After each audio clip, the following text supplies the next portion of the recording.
Happy weekend. See you Monday from 5. Tony on the way. Radio 2 on your Sounds app, on your smart speaker and on 88 to 91 FM. BBC News at 7 o'clock. This is Harvey Cook. President Biden has condemned a decision by the US Supreme Court to overturn a ruling that legalised abortion for American women almost 50 years ago. The change means individual states will have the power to ban or restrict abortions. The move is a major victory for right-wing and religious campaigners.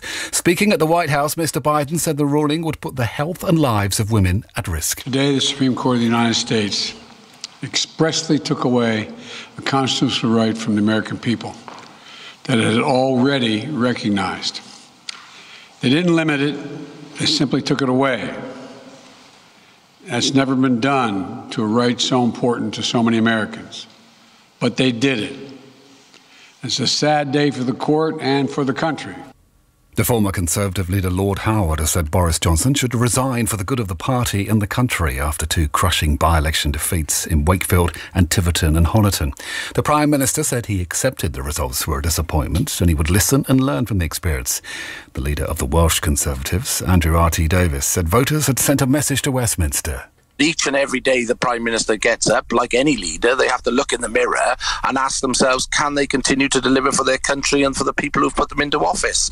And I presume that's getting far more challenging when the Prime Minister looks in the mirror these days with the messages that are coming from the ballot box, such as by-elections we had last night. The killer of a 6-year-old boy who evaded justice for nearly 3 decades has been sentenced at the Old Bailey to a minimum of 15 years in jail. The body of Ricky Neve was found near his home in Peterborough a day after he disappeared in November 1994. James Watson, now 41 but 13 at the time, was convicted of murder earlier this year. The man who reopened the case in 2015, former Assistant Chief Constable Paul Forward, said officers had made a promise to find the person responsible. For years, Watson had hidden away, knowing he was responsible for Ricky's murder and thinking he'd gotten away with it. But this is no longer the case. He will spend years behind bars and the truth is finally out. The latest figures show COVID infections in the UK rose by 20% last week. The estimate from the Office for National Statistics suggests around 1.7 million people had the virus, compared with 1.4 million the week before.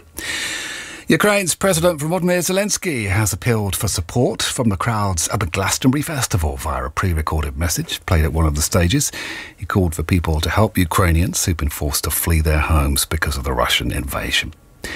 And the weather this evening, showery rain will continue to push northeastwards, reaching northern England and Scotland.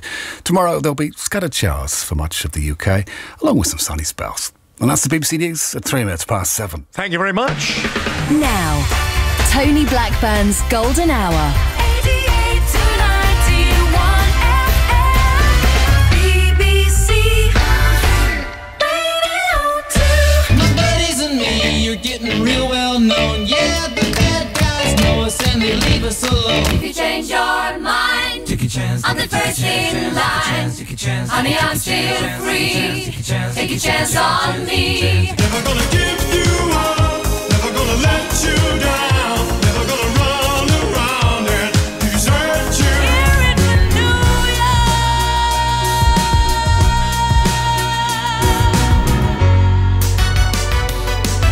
Once again, thank you very much indeed to Sarah, and congratulations on